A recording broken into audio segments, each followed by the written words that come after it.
அன்பு சொந்தங்கள் அனைவருக்கும் எனது அன்பான வணக்கங்களை தெரிவித்துக் கொள்கிறேன். தமிழகம் முழுவதும் 234 தொகுதிகளிலும் தமிழ் மக்களின் அன்பையும் ஆதரவையும் சந்தித்து இன்றைக்கு மாபெரும் அலை கடலென திரண்டிருக்கிற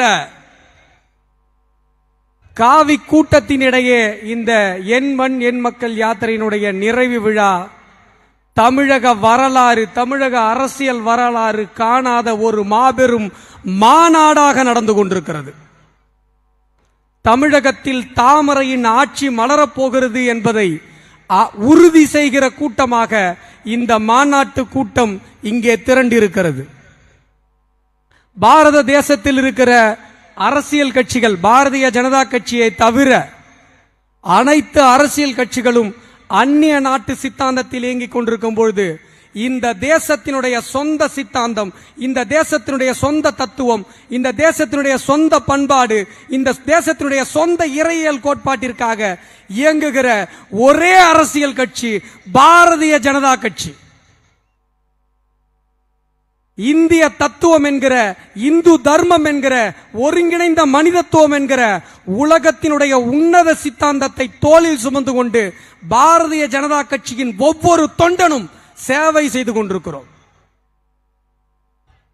நமக்கெல்லாம் ஒரு சூரியனாக, நமக்கெல்லாம் ஒரு மிகப்பெரிய ஒரு ஆத்ம புருஷராக இந்த பாரத தேசத்தை வழிநடத்துகிற உலக தலைவராக இருக்கிற நரேந்திர மோடி அவர்களின் பின்னால் இன்றைக்கு பாரத தேசம் மட்டுமல்ல, இந்த உலகமே பின்னால் திரண்டு நிற்கிறது. இந்திய தத்துவத்தின் அடையாளமாக, பாரத தேசத்தினுடைய பண்பாட்டின் அடையாளமாக, நம்முடைய ஒருங்கிணைந்த மனிதத்துவத்தின் அடையாளமாக ஒரு பிராண்ட் அம்பாசிடராக நம்முடைய பாரத பிரதமர் நரேந்திர மோடி அவர்கள் இருக்கிறார். ஒரே ஒரு விஷயத்தை மட்டும் நான் சொல்லிக்கிறேன். திமுக காரங்க சொல்றாங்க, திமுகவுடைய அனைத்து மேடைகள்லையும் சொல்றாங்க, ஒரே விஷயம் தான் சொல்றாங்க, சந்தைக்கு போனோம் ஆத்தாவையும் காசு கொடு. ஸ்டாலின் எங்க போனாலும் என்ன சொல்றாரு? காசு கொடு, காசு கொடு, காசு கொடு. ₹1 கொடுத்தா 29 காசு தான் வருதுன்னு பொய்ய புழுகிறாங்க. இதை இந்த அரசியலுக்கான ஒரு யுக்தியாக திமுக கையாளுகிறது. ₹1 நம்ம டாக்ஸ் கட்டினா 50 காசு மாநில அரசாங்கத்துக்கும் 50 காசு மத்திய அரசாங்கத்துக்கும் போகுது. அந்த 50 காசுல 41% மாநில அரசாங்கத்திற்கு மத்திய அரசு நரேந்திர மோடி அவர்கள் தருகிறார். நாம் ₹1 டாக்ஸ் கட்டினா 29 காசை மத்திய அரசாங்கம் எடுத்துக்கொண்டு மிச்சம் இருக்கிற 71 காசை மாநில அரசாங்கத்திற்கு தருகிறது. நாம் இதை மக்களிடம் எடுத்து செல்ல வேண்டும். இந்த 2024 தமிழகத்தில் தாமரை மலரப் போகிறது. நன்றி, வணக்கம். அடுத்ததாக மாநிலத்தினுடைய துணைத் தலைவர் அண்ணன் நாராயணன் திருப்பதி அவர்களை பேச அழைக்கின்றேன்.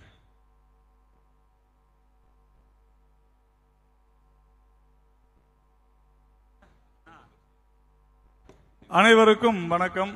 அதிகம் பேர் இருக்கிறாங்க, அதனால ஒரே ஒரு நிமிடம் அல்லது 2 நிமிடத்தில் என்னுடைய உரையை முடித்துக் கொள்கிறேன். அனைவருக்கும் வணக்கம்.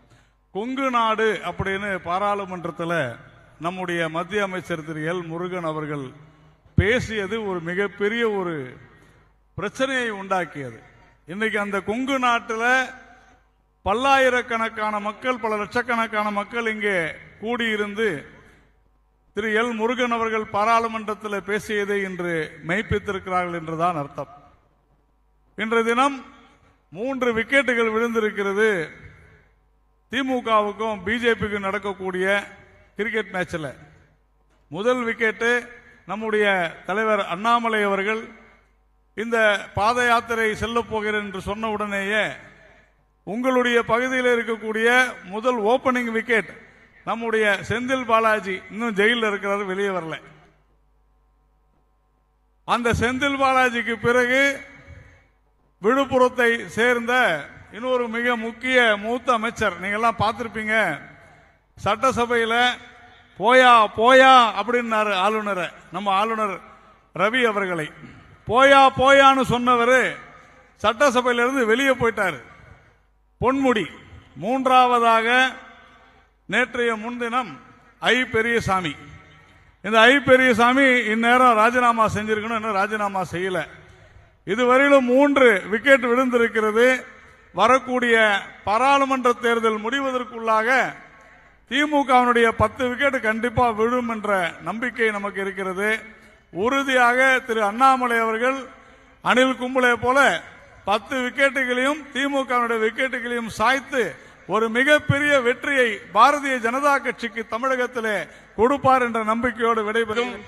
விவசாயிகள் மீதும் அக்கறை கொண்ட ஒரு மாமனிதர் நம்முடைய நரேந்திர மோடி அவர்கள். நம்முடைய மாநில தலைவர் 234 தொகுதிகளிலும் தொடர்ச்சியாக நடவடிக்கை மேற்கொண்டு பல்வேறு தரப்பு மக்களை சந்தித்து இன்று இந்த நிகழ்ச்சி இங்கே நம்முடைய பாரத பிரதமர் தலைமையிலே முடிக்க இருக்கின்றார்கள். காத்திருக்கின்றோம், மிகப்பெரிய மாற்றம் வரும் என்று நம்பிக்கை இருக்கிறது. தமிழகத்திலே தாமரை மலரும் என்று உறுதியாக தாமரை மலரும். ஒரு முறை நீங்கள் மலர வைத்து விட்டால் குஜராத்தை போல தமிழகத்திலே தாமரை மீண்டும் மீண்டும் மீண்டும் மலர்ந்து கொண்டே இருக்கும் என்று கூறி விடைபெறுகிறேன். நன்றி, வணக்கம். அடுத்ததாக மாநிலத்தினுடைய துணைத் தலைவர் அன்பிற்கினிய அண்ணன் கனக சபாபதி அவர்களை பேச அழைக்கின்றேன். லட்சக்கணக்கிலே திரண்டு இன்றைக்கு பல்லடத்தையே காவிமயமாக்கி கொண்டிருக்கக்கூடிய சகோதர சகோதரிகளே, உங்கள் அனைவருக்கும் வணக்கம். நம்முடைய பல்லடம் சுயம்புவாக உருவான நகரம், தொழில் நகரம். இங்கே கோழிப்பண்ணையும் விசைத்தறியும் இன்றைக்கு இந்திய அளவிலே பெரிய கொடிகட்டி பறந்து கொண்டிருக்கிறது. திருப்பூர் மாவட்டம் 65,000 கோடி ரூபாய்க்கு மேலே தொழில் செய்து கொண்டிருக்கக்கூடிய பின்னலாடை நகரம்.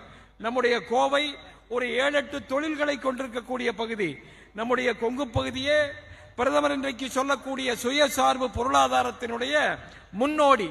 ஆக நம்முடைய இப்படிப்பட்ட கொங்கு நாட்டிற்கு நம்முடைய தமிழகத்தில் தேர்தல் பிரச்சாரத்தை தொடங்குவதற்காக முதலாக நம்முடைய மாதப்பூர் பல்லடத்தை தேர்வு செய்திருக்கிறார். ஆக அதற்காக நாம் அவருக்கு நன்றி சொல்ல கடமைப்பட்டிருக்கிறோம். இன்றைக்கு நாடு முழுவதும் மோடி அலையானது வீசிக்கொண்டிருக்கிறது. பிரதமர் அவர்கள் வந்ததனாலே தான் உலகம் முழுவதும் பொருளாதாரங்கள் சீரழிந்து கொண்டிருப்பது போது கூட நம்முடைய பொருளாதாரம் பெருமளவு பாதுகாக்கப்பட்டிருக்கிறது. முத்ரா கடன் திட்டத்தில் சிறு தொழில்களுக்கு 45 கோடிக்கு மேற்பட்ட கடன்கள் கொடுக்கப்பட்டிருக்கின்றன. அதிலே தமிழ்நாட்டிற்கு மட்டும் 10% மேலே கொடுக்கப்பட்டிருக்கிறது. அதிலே நம்முடைய கோவை திருப்பூர் பகுதி தான் அதிகமாக கடன் பெற்றிருக்கக்கூடிய நகரங்களாகும். ஆக அந்த வகையில் நம்முடைய தொழில்களையும் விவசாயத்தையும் பாதுகாத்துக் கொண்டிருக்கக்கூடிய பிரதமர் அவர்கள் இன்றைக்கு இங்கே வர இருக்கிறார்கள். அதே சமயத்தில் இன்னொரு பக்கம் திராவிட திமுக ஆட்சியானது நம்முடைய சிறு தொழில்களை நசுக்கிக் கொண்டிருக்கிறது. எங்கு பார்த்தாலும் லஞ்ச லாவண்யம். இந்த சமயத்தில் நாம் வரக்கூடிய பாராளுமன்ற தேர்தலில் தமிழகத்தினுடைய மற்ற பகுதிகளுக்கெல்லாம் முன்னோடியாக கொங்கு நாடு தமிழக பாரதிய ஜனதா கட்சியினுடைய கோவை கோட்டை, காவியினுடைய கோட்டை என்பதை நிரூபிக்க வேண்டும். அந்த வகையில் நம்முடைய கோவை திருப்பூர் பகுதிகள் பெரும் அளவுக்கு தாம் பாரதிய ஜனதா கட்சி வேட்பாளர்களுக்கு தாமரை சின்னத்திலே வாக்களித்து பிரதமர் அவர்களுக்கு நன்றி செலுத்த வேண்டும். நமக்கெல்லாம் இப்போதும் கூட சிறு சிறு பிரச்சனைகள் இருக்கின்றன. தொழில்களில, விவசாயத்தில் வெவ்வேறு வகையில பிரச்சனைகள் இருக்கின்றன. அதெல்லாம் உலகளாவிய தாக்கத்தினாலே வந்த பிரச்சனைகள். அவையெல்லாம் நம்முடைய அரசாங்கத்திற்கு, அமைச்சர்களுக்கு தெரியும். அவையெல்லாம் நம்முடைய பிரதமர் 3வது முறையாக மே மாதத்திலே பொறுப்பேற்கும் போது கண்டிப்பாக உறுதியாக அவையெல்லாம் தீர்க்கப்படும் என்பதை பாரதிய ஜனதா கட்சியின் சார்பாக உங்களிடத்தில் நான் உறுதி கூறுவதற்கு கடமைப்பட்டிருக்கிறேன். ஆக வரக்கூடிய இந்த 2 மாத காலம் மிக முக்கியமான காலம்.